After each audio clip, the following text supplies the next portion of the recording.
You're listening to C103's Cork Today podcast. Phone and text lines are currently closed. Anneliese Dressel from the Health Hub Times Square in Ballincollig joining us this afternoon. Good afternoon to you, Anneliese. Good afternoon, Patricia. And on a lovely Monday, it's just fantastic, the nice weather and just a chance to get some more sun on our bones. Yeah, well, it's actually just lifting now in Ballincollig. It was very misty this morning. Yeah, well, it's enjoy nice. It.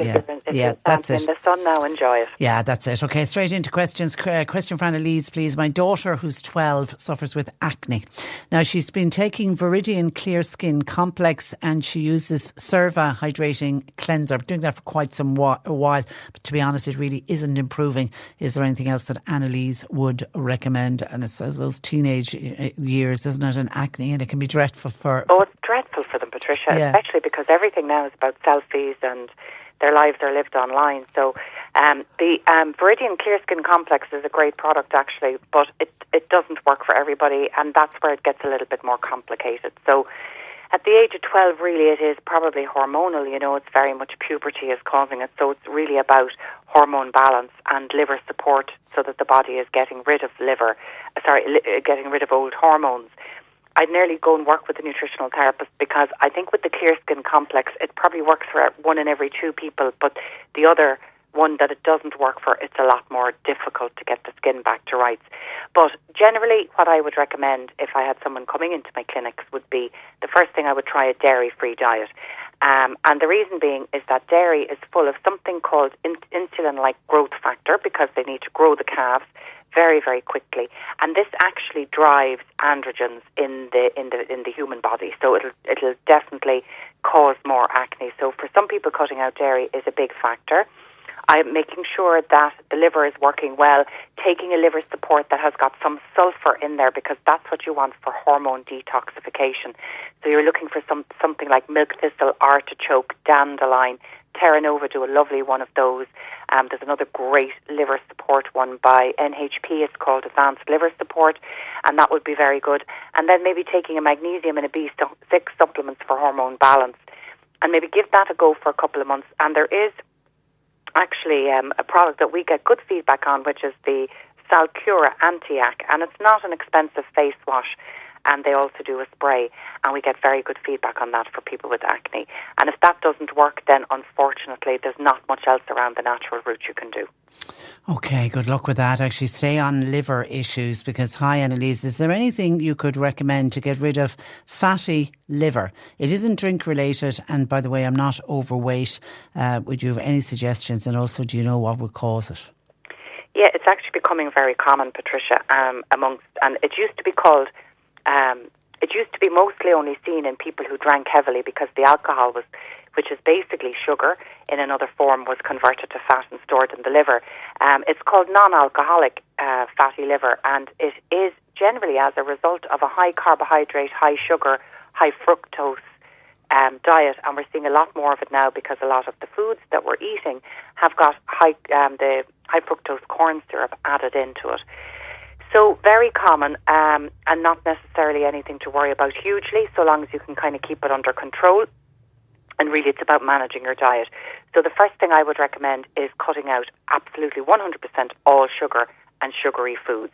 And I would even go so far as to say you probably should be following a lower carbohydrate diet. So you should be cutting out things like bread, pasta, rice, any obviously biscuits and sweets and cakes, that as well.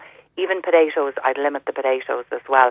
And if you are eating any of those carbohydrates, if you can't function without them, they should all be whole grains. So eat potatoes with the skin on and go for the brown rice, brown pasta and full proper brown bread. So, and then in terms of the diet, making sure there's loads of vegetables because the vegetables have all the nutrients that support liver.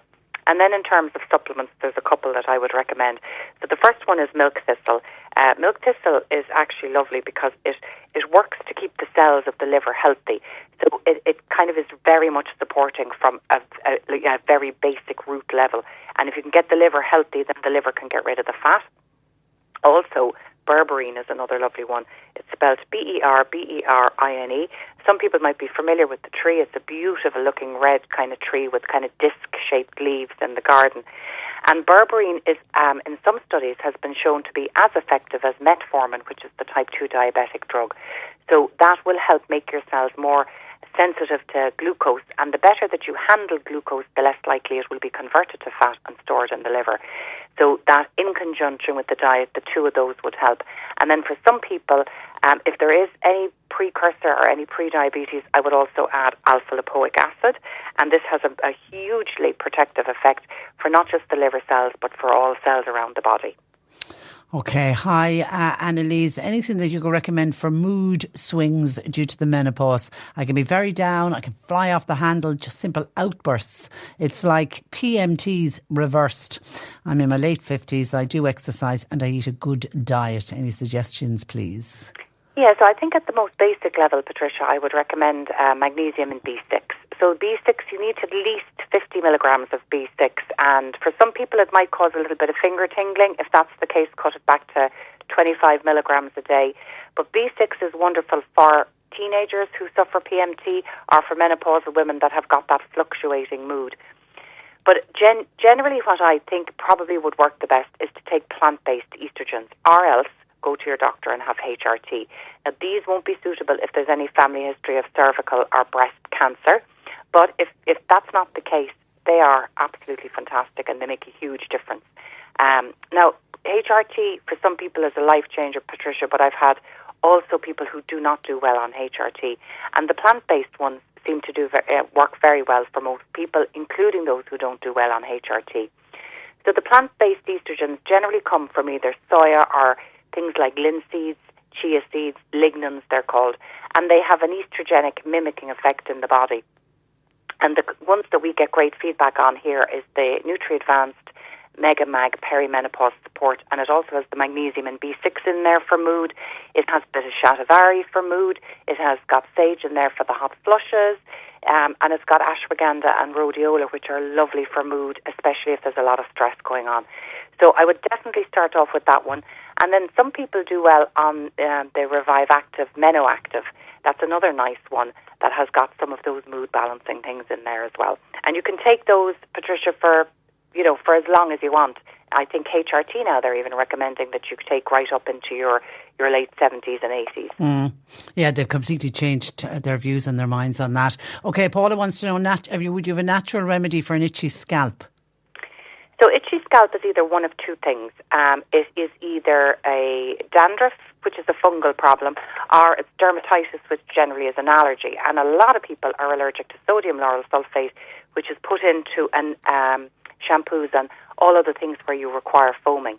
So the first thing I would do is I would come from both angles, actually, so you're catching it whether it's one or the other. So I would definitely get a shampoo without sodium lauryl sulfate, and the one that works best here for people is the Hopes Relief shampoo. It works really, really well. But if you can't get your hands on that, A. Vogel, he does a neem shampoo, which is really lovely, and even a lot of the Faith in Nature products, they don't have sodium lauryl sulfate, so you could use those as a shampoo. And then the other thing to do is to get something called grapefruit seed extract liquid. Higher Nature do it, and it's called their product is called Citricidal, and it's literally the oil that's been squeezed out of the seeds of the grape, and it's a very powerful antifungal.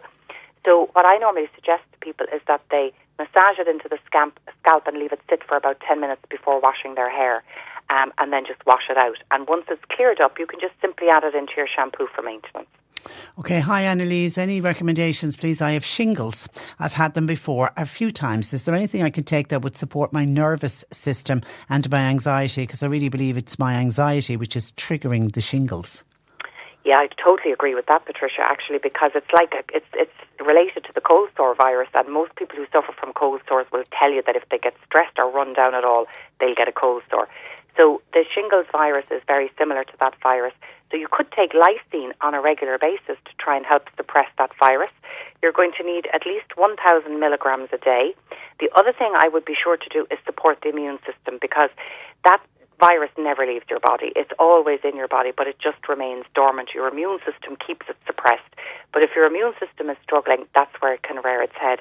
So for immune support, I recommend, at the very most basic, I would recommend vitamin D, C and zinc.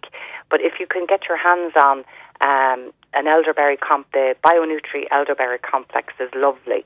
I know NutriAdvance do one as well called Immunoblast. And they have different antivirals in there from elderberry. They've got your vitamin A, C, E, zinc, selenium. And they also have something called beta-glucans, which come generally from mushrooms and are really powerful immune supports.